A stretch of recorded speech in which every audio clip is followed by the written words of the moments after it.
Joining me now is Caleb Stroup, CEO, President Yes. of Headwater Gold. Are you a director? Yes. Why wouldn't you be a director? Of course. And it's an unusual sunny day in this Vancouver, what is it, January 28th? January 28th, my birthday. It's your birthday. It is. Congrats, man. That's awesome. How old are you? 39. 39. Yep. I'm 39 too. All right. Yeah, cool. All right, so we're going to go for a spin, and we're going to discuss the company. Thanks for joining us on the morning drive. Okay, Caleb. Obviously, one of the things that investors look for when they're potentially going to invest in a company is management team. It's a check mark on most people's, they need that box checked. So why are you the man for the job? Well, I mean, that all goes back a little bit to the strategy behind this company and how we, why and how we decided to build this thing. So the company was started almost 4 years ago now, actually, by myself and our chairman, Alistair Waddell. So we worked together for several years at Kinross Gold, Okay. where we first met. Not a bad company to work for. No, it was a great company. So he ran global greenfields exploration, all the early stage exploration in the world for Kinross. Yeah. And I was one of his guys in Reno, responsible for the Western U.S. Generative work that we were doing there. And we always got along quite well. And he left a couple years before me, but we had a great relationship and ultimately always talked about setting up something kind of like this. Yeah. And finally pulled the trigger just over 3 years ago. So it was private for two and a half years? So we spent about two and a half years private, assembling the portfolio of projects, developing the strategy and vision, which was really from the beginning sort of laser focused on looking for high-grade veins in the Western U.S. That's all we do at Headwater. High-grade epithermal veins. We're looking for things of the scale that the majors want to mine in a place where they want to mine it. So our background comes in there. And you understand how they think. That's right. I'm going to stop you there because when you guys were discussing this stuff back then, you would have been in a hot market, no? Or hotter market. So it was better in the beginning half of that time period, and that's part of what I was always keeping my ear to the ground, watching things, and saw the early beginnings of something and decided I didn't want to sit out another good market with a major. So that's what did it, and it helped us get launched, helped us get everything. It was still slow enough where there was a lot of opportunities out there. Yeah. So we funded a lot of it internally ourselves, the early stage, low cost stuff. Yeah. But we're pretty successful being able to privately finance it as we got our feet under us and took off. So it worked out quite well in terms of timing. And we were able to, in a decent market in 2021, put together the listing and really formally launch the company. We raised about $4 million in the first half of 2021, listed, and then drilled 4 projects right out of the gates. What was the market cap of that raise?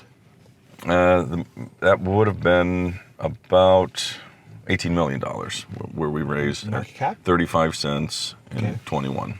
What's the stock at right now? 41 cents. Okay. In that deal, in that financing, were you able to bring in some newsletter writers, people that can kind of back the story? Yeah. So that was actually, we brought in several people even earlier than that, just based on our relationships. We were being followed by people like Eric Coffin and Gwen Preston from the beginning, because our model was a little bit atypical, especially at that time, for somebody really starting a big grassroots program to look for big deposits. We got a fair bit of recognition there from the the exploration focused side of the newsletter writers. That's two good people to have on your side with their community and audience.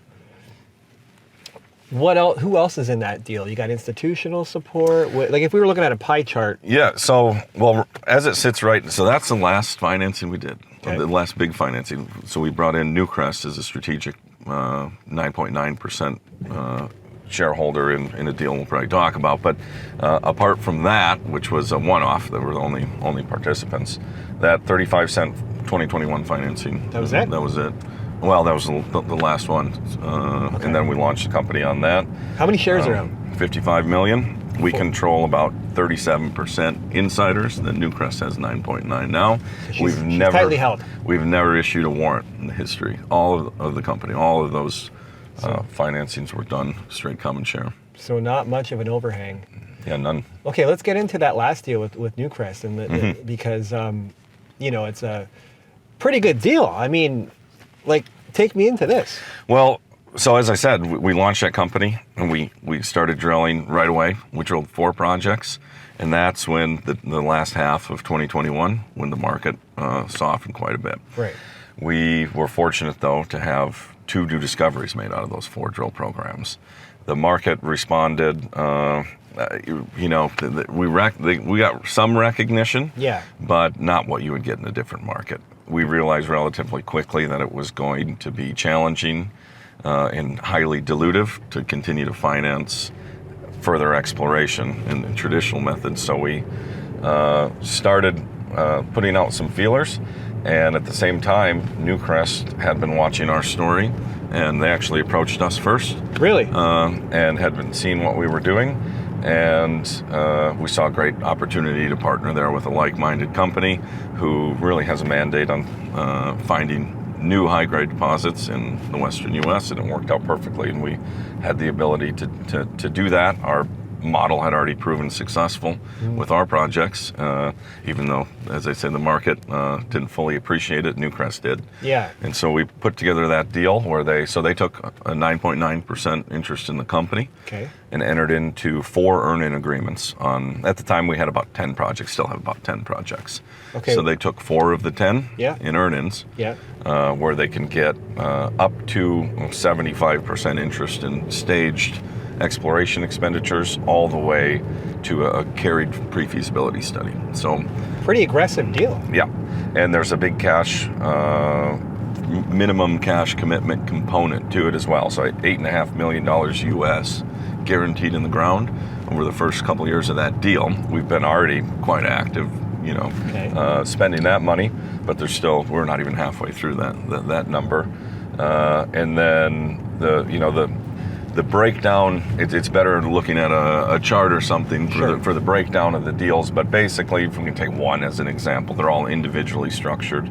Spring Peak, which was the bulk of our activity last year and where we had some great success with some early drilling, that they can earn their initial 51% by spending $15 million over the first 3 years. Okay. They then have an opportunity to get that up to a 65% interest by spending an additional $40 million US. All this is US. Wow. So $55 million US over the first 6 years to get to 65%. And then they have to deliver pre-feasibility to get that additional 10% up to 75. One thing that I also negotiated into that is, at that time, when they get to the PFS stage, we get our 25%, a royalty kicks in. And we get a royalty on top of our carried 25% interest. So for 3 of the 4 projects, that's a 2% NSR. And for Spring Peak, it's a 1% NSR. There's a small underlying royalty burden there, so we had to account for that. But in the end, the carried interest for our shareholders, this is carried non-dilutive all the way to a 25% interest in a Newcrest size PFS stage project plus a royalty kicker. Of course, that's with continued success on these projects to get there, but that's what the value proposition looks like at present here.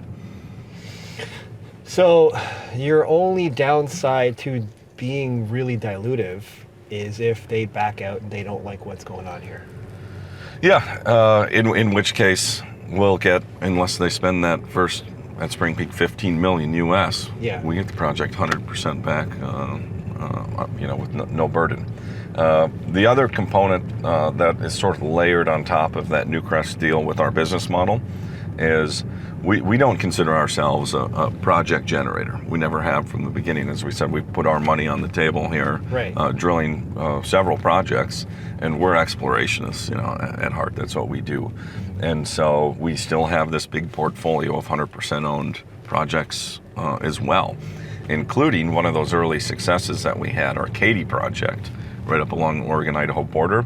We drilled in the first and only hole in this west zone target that we've ever drilled. Yeah. We hit 15 meters of about 5 grams per ton, including a higher grade core of just under 2 meters of about 24 grams. And that's the exact, as I mentioned, high grade epithermal feeder type deposit or structure we're kind of looking for.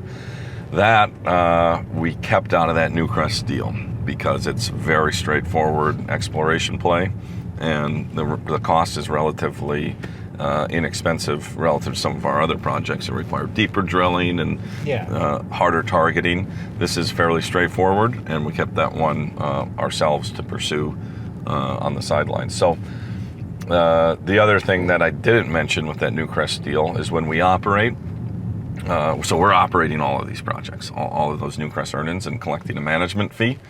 And depending on the scale of their expenditures, like since signing the deal, we've been effectively cash flow neutral. Did you? On that. Sorry, did you have to fight for that, or were they were just cool with you guys being the operator? Well, that was I mean, I can't speak for them exactly, but it seems like that was a big motivation for them.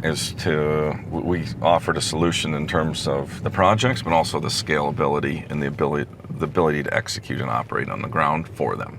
So, this is a new jurisdiction, so they recognize that we can probably do it faster and better. So they wanted that. Yeah. Faster, 100%. Yeah.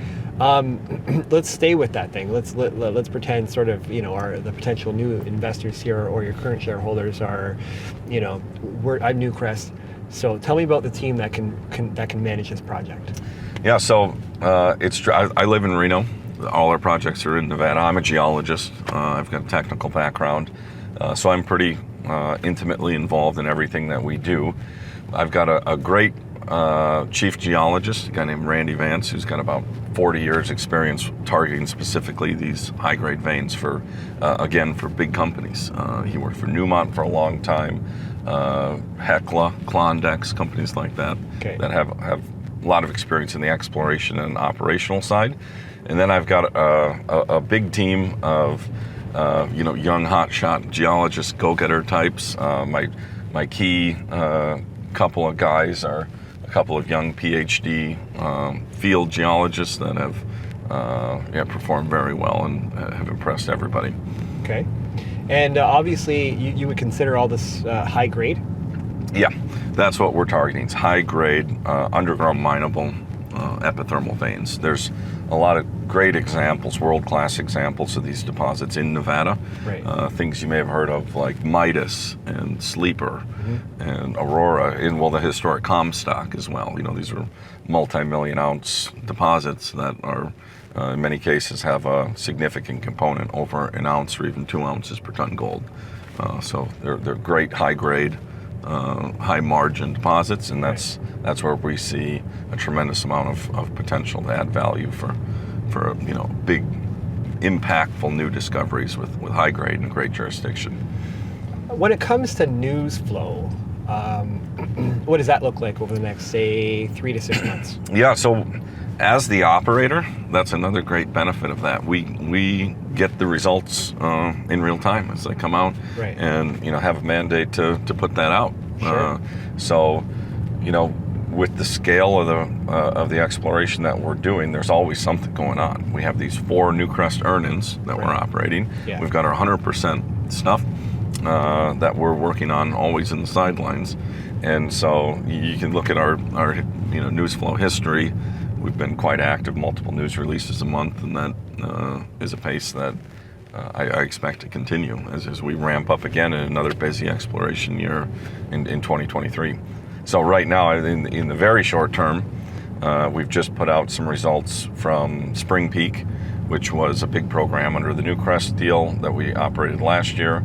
We just got results from the first of about 10 holes that we drilled. So we've only got assays for 1. We put that out.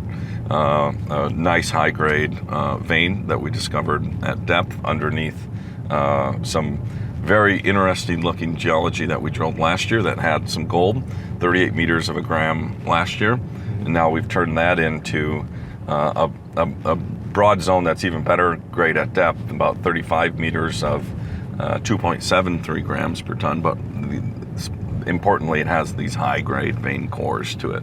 So we drilled, I believe it was about 2.4 meters of just over 15 grams per ton in one vein, and a separate vein in the same hole also hit a couple meters of over 10 grams per ton.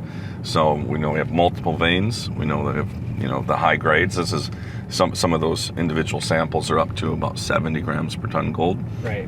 Which is looks great for the potential of that system to support real meaningful high grade veins at depth. So that's just the first hole of those 10. The rest of the assays are going to be coming in here in the next few weeks. So we'll be putting that out when we can.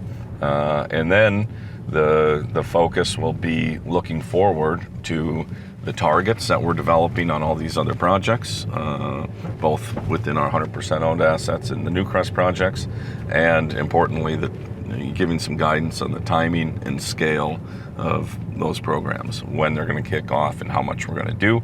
And that'll it's still to be determined as our budgets are coming together with results coming in. It's all happening right now, but we're expecting a much more meaningful exploration program at Spring Peak this year for sure, based on our initial results. Okay. I didn't ask you this question off the top, but how much of this company do you own? So I've got just under about 5% right now. 5%? Yeah. It's a healthy number. Yeah. Yeah. So it must feel good going back to 3 years ago or so when you looked at the market and thought it was gonna go, yeah, and you didn't want to sit on the sidelines. I'd say that was a pretty good call. Yeah. You're feeling good, right? No, I'm feeling good. I mean, it's just been a steadily performing exercise here, where we've met our objectives, accomplished the goals at the corporate level, the project level, and have seen the valuation increase, and there's not much more you can ask from my perspective. Absolutely.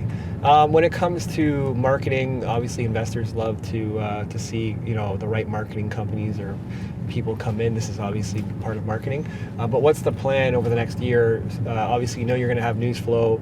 Have you sort of planned that out? What can the expectations be for that? Yeah, well, among other things like this, we've got a great in-house team here in Vancouver that handles, some of the social media side with some support from some outside people as well. But the focus for us has always been getting on the ground, telling the story. Shows like VRIC. Yeah. We've been at several Metals Investor Forum events. We'll be back there at PDAC in Toronto in March, and hitting the road this year. We were all over from New Orleans to all of the main shows and Beaver Creek and all. You went to Beaver stuff. Creek? Yeah. You got that invite as a private company, or? So we didn't formally attend Beaver Creek. We took meetings that we were invited to by participants who knew our story and were going to be in town. Okay, that's cool. And so we went over there for a couple days to take some meetings outside of the main meeting, and then were invited to a technical conference that Crescat put on in Denver right after that as well. And so for this year, I would find it odd if they haven't sent you an invite. Yeah, we're talking with them. It's looking like we're gonna attend. Yep. Okay. Well, we'll be there. Okay. And we'll be at PDAC, but that's pretty good. I think we've covered most of the story. We could get super technical into the geology, but we'll save that for another time and potentially. And is there anything else that you want to cover? A message that you want to leave potential shareholders? Well, I mean, we've covered most of it. I think the big things are we're a great team working in a quality jurisdiction. Yeah. With an awesome partner in Newcrest. We've got a lot of protection against the typical pitfalls that junior mining companies face. Yeah. The financing risk is not nearly as significant with us with this deal. Yeah. The dilution risk is not, as a result, nearly as significant. And we've had early success with a tight share structure that really stages us quite well to take off here with additional success. Where can people find you if they want to do a one-on-one meeting with you? The best thing is probably to go to our website, headwatergold.com, and reach out through there's several different mechanisms on there. Brennan Zerb, our investor relations guy, will get in touch with me, or those emails also go straight to my inbox too. So, awesome. reach out and set something up. Thank you, sir. Awesome. Thank you very much. Fantastic interview.